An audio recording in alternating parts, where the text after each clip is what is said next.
माय माऊली नमस्कार.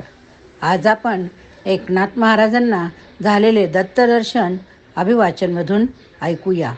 भगवत्तम शांतीप ब्रह्म असलेल्या संत एकनाथांना दत्तात्रयांनी आपल्या मूळ रूपात दर्शन दिले होते. नाथ महाराजांनी श्री जनार्दन स्वामीकडे दत्त दर्शनाचा हट्ट धरला.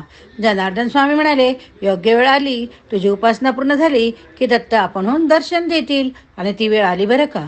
तेव्हा फकीर वेशात दत्तगुरू आले आणि जनार्दन स्वामींनी नाथांना त्यांची ओळख करून दिली. त्यावर नाथ महाराज म्हणतात, मला त्रिगुणात्मक स्वरूपातील दत्ताचे दर्शन घडवा. भक्तांचा हट्ट भगवंताने पुरविला. पुढच्याच क्षणी दत्त येऊनिया उभा ठाकला. नाथांचे हात आपसूक जोडले होते.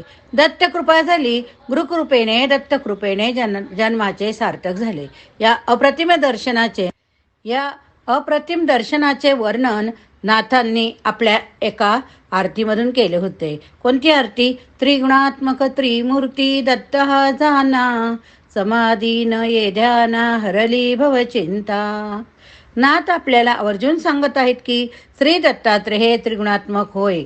उत्पत्ती, स्थिती, लय या तीनही तत्वांचे मिलन या दैवतात झालेले. ब्रह्मा, विष्णू, महेश या दैवताच्या ठिकाणी एकवटलेले होय. दत्तात्रयाचे वर्णन करणे चारही वेदांना शक्य झाले नाही. समाधी अवस्थेपर्यंत पोहोचलेल्या योगी पुरुषांना, ऋषीमुनींना, देवांना सुद्धा श्री दत्तात्रयाचे मूळ रूप आणि स्वरूप प्रत्यक्ष अनुभवता आले नाही.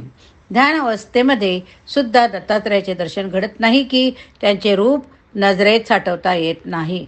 तो तर दत्तात्रयांचा राहणा आहे, शब्दातील आहे. ओम श्री सद्गुरुदेवाय नमः.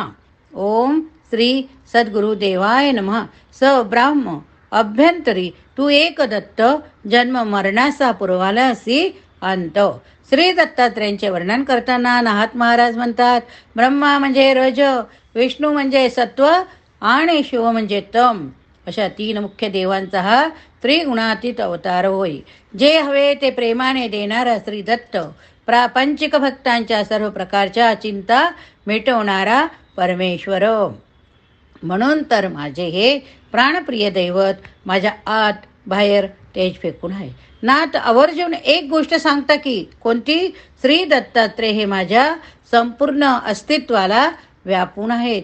परा, पश्चंती, मध्यमा, वैखरी या चारही वाणी श्री दत्तात्रयांचे वर्णन करायला असमर्थ होय. त्या चारही वाणी अक्षरशः माघारी फिरल्या आहेत. परावाणीतला सुद्धा दत्तात्रयाचे वर्णन करणे जमले नाही. अशा ह्या ब्रह्मांड व्यापी दत्तात्रयाचे अवतार रहस्य सामान्य वृत्तीच्या अभागी लोकांना कसे काय जमणार वेळे, कसे काय कळणार सांगा. ज्यांना श्री दत्तात्रयाचे अवतार रहस्य कळेल ते भव्य स्वरूप सततच्या चिंतनाचा विषय होईल. त्या भाग्यवान भक्तांच्या जन्ममरणाच्या फेऱ्या निश्चित संपुष्टात येतील. दत्त येऊनिया उभा ठाकला, जन्ममरणाचा फेराच कोईला. नाथ समाधी लावून बसले होते. ध्यानावस्थेत असताना नाथांच्या समोर भगवान श्री दत्तात्रय आपल्या अतिभव्य मूळ रूपात प्रकट झाले.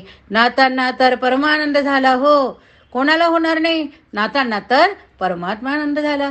सगुण साकार झालेल्या श्री दत्तात्रयांना नाथांना साष्टांग नमस्कार घातला.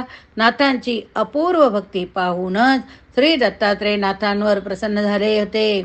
भगवान दत्तात्रयांनी नाथांना अलगद उठवले आणि आपल्या छातीशी घट्ट धरले, आशीर्वाद दिला. नाथांच्या लक्षात आले की आपली उपासना पूर्ण झाली, आपला जन्म मरणाचा प्रवास पूर्णपणे संपुष्टात आला. प्रत्यक्ष दत्तगुरूंनी 84 लक्ष योनींचा दुर्धर प्रवास एका क्षणात संपवला. नाथ भारावून गेले. पुन्हा पुन्हा वंदन करू लागले. दत्त दत्त ऐसे लागले ध्यान, हारपले मन झाले उन्मन. मी तुंबवनाची झाली बोळवण, ऐका जनार्दनी श्री दत्त ध्यानम. नाथांच्या मुखात दत्त दत्त असे पवित्र नाम घुमू लागले. नाथांचे अवघे भान हरपले. दत्त सर्वत्र दत्तात्रय व्यापून आहे याचे भान नाथांना आले. मी तू पणाची भावना पूर्णपणे विलयाला गेली. आपली सद्गुरू हेच दत्तात्रय याची सुखद जाणीव झाली. नाथ दत्त ध्यानात पूर्ण विरघळून गेले. दत्तात्रयांनी नाथांना अद्वैती अनुभव दिला होता. या ठिकाणी कथा संपली. हरये नमः. हरये नमः. बोला श्री गुरुदेव दत्त.